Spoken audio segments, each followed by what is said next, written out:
13 дугаар зуун Евразийн түүх хамгийн хурдан өөрчлөгдөж байсан үе. Энэ цаг үед Чингис хааны хажууд нэгэн хүн байлаа. Тэр бол хүчээр бус ухаанаар ялдаг жанжин, түүний нэр Мухлай.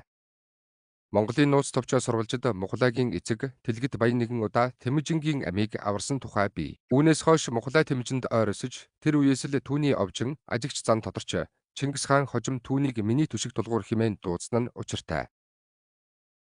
1209 онд Чингис хаан Хятадын хойд нутагт норхиж байсан Алтан улсын эсрэг том аян дайн эхлүүлв. Энэ гүрэн асар олон хот бэхлэлттэй, нэгт хамгаалалттай байсан учраас шууд довтлох нь хамгийн хүнд сонголт байлаа.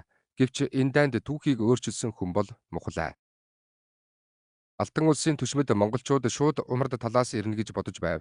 Гэтэл Мухлай цэргийг 1000 км тойруу замаар хөдөлгөв. Хинч таамаглаагүй тэр чиглэлээс монгол морьтонгууд гинэт гарч ирж хибээ орчмын хамгаалалтын шугам ард талаасаа нээгдэв. Зарим хотууд тулаанч хийлгүүгээр бууж өгсөн. Мухлай хот руу шууд дарахыг хүсээгүй. Тэр тэдний хоол хүнс, усны их холбоо замыг нарийн судлаад зөөлөн дарамтаар шахав. Алтан улсын архивд хотууд хүнсгүй болж бууж өгсөн гэж бүртгэгдсэн нь бий. Тулаан байгаагүй, зөвхөн ухаан төлөвлөгөө.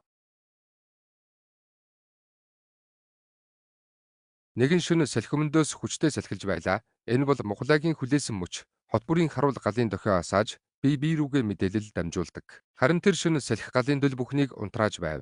Монгол цэрэг манан шиг ойртож, Гуанлин, Шинд зэрэг хотууд эсэргүүцэлгүйгээр хаалгаа нээлээ. Алтан улс Шансид хамгийн том армийг төвлөрүүлсэн байв.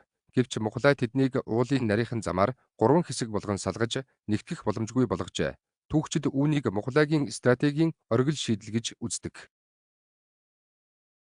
1211 он гэхэд хойд хятадын ихэнх хот Монголын талд орж ирсэн Чингис хаан Мухлайд Варс эрх 9 гарын их жанжин гэсэн хүндтэй цалыг хүртээв. Мухлай бол зөвхөн нэг жанжин биш. Тэр бол улс хүрний хувь заяаг нээсэн тактикийн жанжин, түүний ялалтууд хүчээр бус ухаан, тэсвэр, зөв шийдвэр дээр тогтсон байв. Монголын эзэнт гүрний Хятад руу нэвтрэх зам Мухлай жанжины нээсэн зам байсан билээ төгсөв.